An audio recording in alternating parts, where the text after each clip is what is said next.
Welcome back! I'm Professor MJ and this is my YouTube channel where I offer you, the savvy sports investor, advice on placing wagers on sports. This video is for week 9 of the college football season. I will offer you 2 free picks I like for this weekend's slate of games. As always, we take a quick look back at last week. Our picks from the video went 1-1. We easily hit with the Ole Miss team total, but the injury to starting quarterback Morton really killed the Texas Tech offense, so that pick was dead before it even started. If you have been watching the channel, you know that I am known for my weekly Lobster bet. This is the bet I offer to my community that I believe is the best wager of the weekend. The real good news for all of the Lobster followers is we hit again last week with Ohio State minus 6.5 in the first quarter.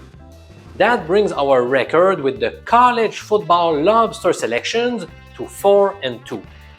And for your information, the NFL Lobster bets have gone 11-6 since I began offering this service. That's a 65% success rate. 65% means we are crushing the bookies. Now, how can you get in on the winning? Easy. Click the link below in the comments to get access to the best bet of the weekend. I am so confident in the Lobster plays, they come with a money-back guarantee. Click below and join in. Let's get started with some picks. First up, Music City.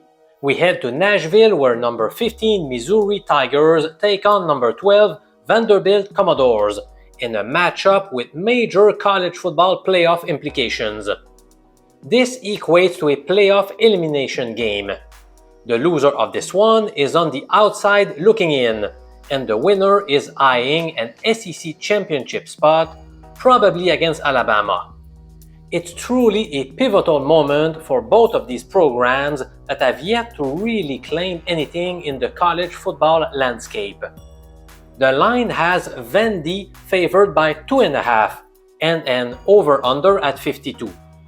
Coach Clark Lee and Vanderbilt are slight favorites for a reason, and it starts with their quarterback Diego Pavia. The man is a Heisman contender, a true dual-threat talent. His arm has been very good, and look at that nice touchdown to interception ratio. Also, with his legs, he's the engine of that Vanderbilt offense that's putting up over 41 points a game. He has to go up against the nation's 5th best defense. The matchup on paper that screams clash of styles is the Commodores' run game against the Tigers' defense. Vanderbilt has the 21st ranked rushing attack in the nation, but Mizzou brings a stout rush defense. Something's gotta give, right? Missouri's defense, especially up front with guys like Zion Young, is aggressive. They live in the backfield. If they can force Pavia into uncomfortable third and long situations, they have a real shot at stifling Vandy's momentum. But we saw what Pavia did against LSU last week. He can improvise, he can break tackles, and he gets the ball to playmakers like running back Cedric Alexander. Edge Vanderbilt. Missouri on offense, they will need to lean on their own ground game led by running back Ahmad Hardy. He is a certified workhorse, averaging 120 yards per game.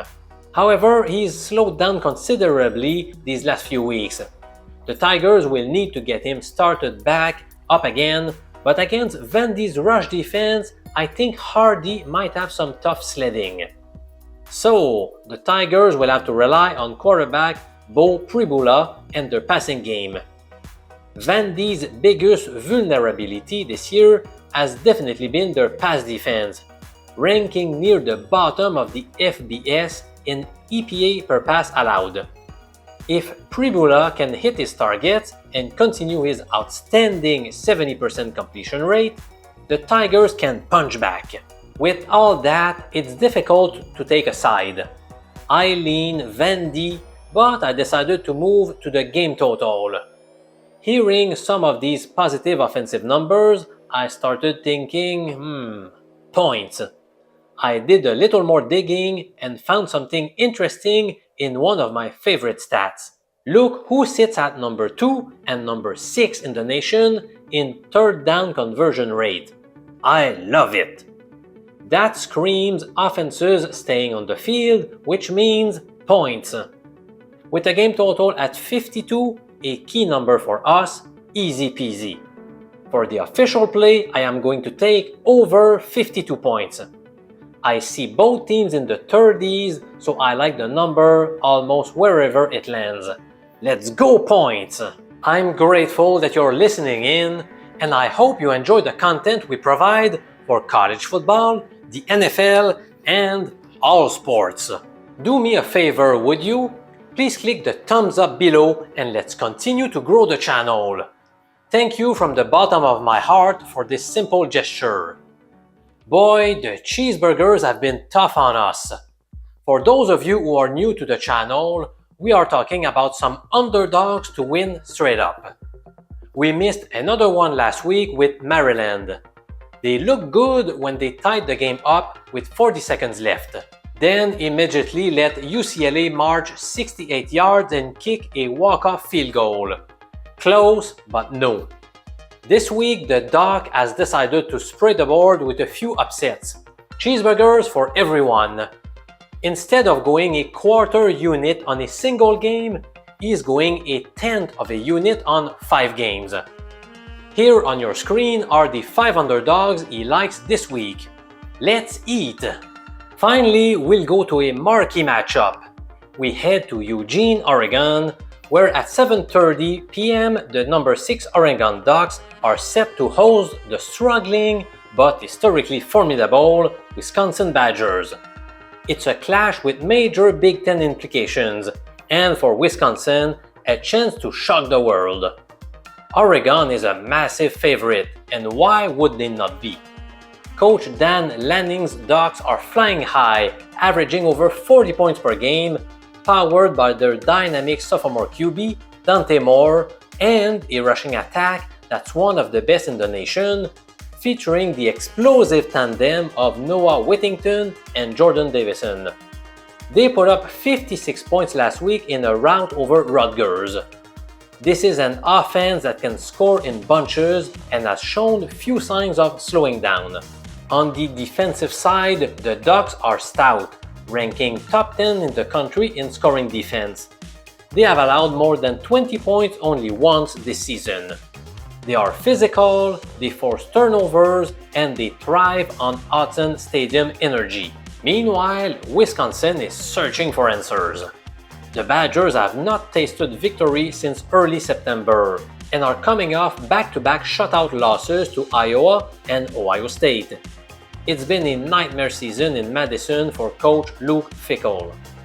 A 5-game losing streak, an offense averaging a dismal 13 points a game, and they have not scored a touchdown in their last 11 quarters. The Badgers cannot seem to keep their key players healthy.